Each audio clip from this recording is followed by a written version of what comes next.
Hello everyone to another Blood Bowl report where my Vangelastic Violator Chaos Dwarfs take on the Nightcrawlers, a vampire team. And it was a last moment addition to the calendar as I finally got to play David, a bloke I know for more than 20 years in our Blood Bowl league. He fields a vampire team, but a streak of bad luck in his previous game left him with a red lantern, discounting the Gnome player that only showed up for 2 players. Not only that, but his team is currently in shambles, resulting in a rating of only 920 versus my 1610 as I missed 1 stabber today, which was a pity against the Armor 8 trolls. And I had 2 Hobgoblin linemen fired from the roster, Yui who had a -1 on his passing and Yui who ran around with 2 niggling injuries, while neither had accrued any star player points anyway so far. So this meant he still had a lot of inducements which he spent on Luther van Drakenborg, Acorn the Squirrel, a cheerleader and 2 Bloodweiser kegs. And I better win this as the Lizardman team hopped over me again, pushing me back to 9th after while he lost. He did get a bonus point for causing more than 3 casualties. Something I definitely also need to aim for in this game. Should I be able to win this game and then not lose in the direct qualification against the Lizardman team in 2 weeks, the boat should be in the safe harbor. But let's try and pick up that ball first. I kicked off the first half and of course the ball ended immediately in the hands of a vampire thrower after scattering onto my half.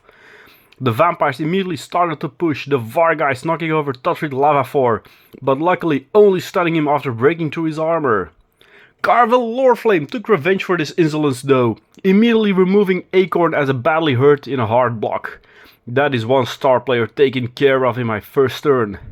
The Bull Centaurs moved up on the flank, where he had all his ball carriers trying to plug a gap as the hot milky nipples knocked over the Vargeist. However, after passing and hypnotizing my players, one of the vampires got past my defensive line and on his way to the end zone. But a quick reaction of my team took him down halfway there, preventing an early touchdown for the vampires. The ball ended with a count. And yeah, well, that will be a whole other affair to get it back from. Even with a more bravery than brains block from a Hobgoblin against a Nobleman of the Night.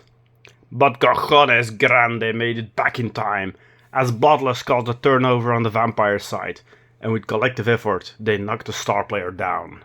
Louis, the Hobgoblin lineman, recovered from his insane block, went in, actually picked up the ball for once, and decided to leg it as far away from those dead guys as possible.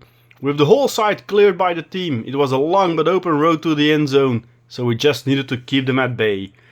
Escorted by both Bull Centaurs, the Hobgoblin started his long run towards the other side of the field, and on the tones of the Bull Chariots of Fire, reached it uncontested, scoring the 1-0 for the Violators in my 8th turn. I didn't even try to block left or right, I just wanted to get that goal in. We set up for the second half, and as I was the receiving team, the ball now scattered off the pitch, allowing me to put it in the hands of the Raging Trainwreck, who had sadly been set up a bit further into my half as I wanted his sure hands around to have a chance of picking the ball up. We immediately started to force open the field on the left side, his Vargeist kept in check by hot milky nipples. Though we didn't manage to break the monster's armor, his Bloodlust really played up in this game. However, we did manage to KO none other than the Count himself, when a dagger slid under his armor. With most of the vampire team now bowled over, the Raging Trainwreck started his move towards the broken open side of the field. And while the rest of the team tied up the vampires, he went on a sprint towards the end zone. A lone vampire tried to stop him though, but fell over on his going for it, even with a reroll. Father Hassoud smiling on the Violators today.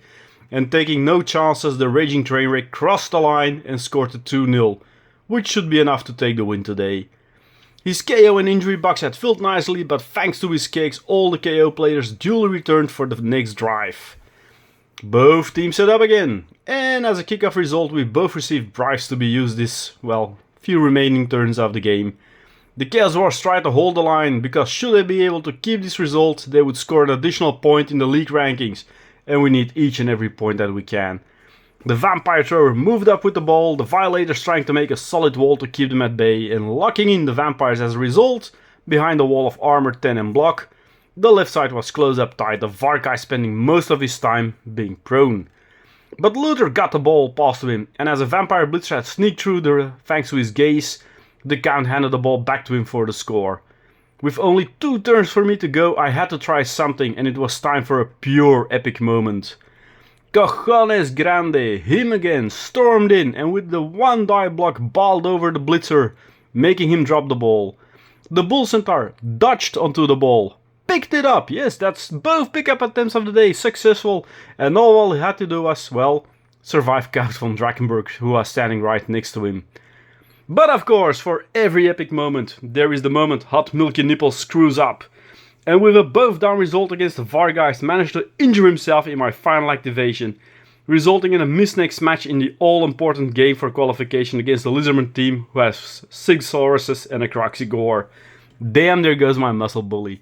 In a desperate last-ditch effort to get the ball to try and score, the Vampire Throw tried to dodge away from my blocker, and failed.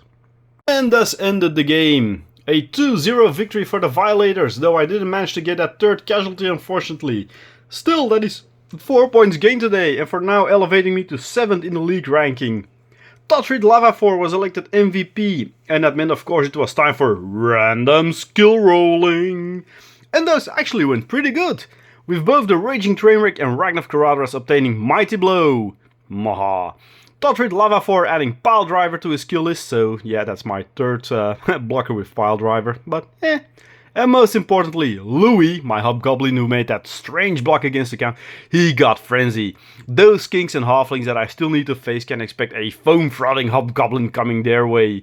Now to get myself a Vampire model and paint it in grey armor for the trophy unit, and start working on a plan to face the high-strength, high-speed Lizardman team. If I can hold them to a standstill, the qualification will be secured. If not, it will all come down the wire in the final games. The Undead are a bit out of contention to threaten me, the Humans still have 3 games on their calendar and virtually equal with me now, and the Lizardmen, whom I will remain 1 point in front of if I lose next game, so it's gonna be very, very sharp and down to the wire in the last weeks of the league.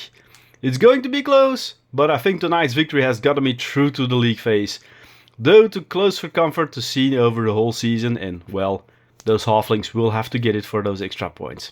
Thanks for watching, and I'll see you again next game. Bye bye!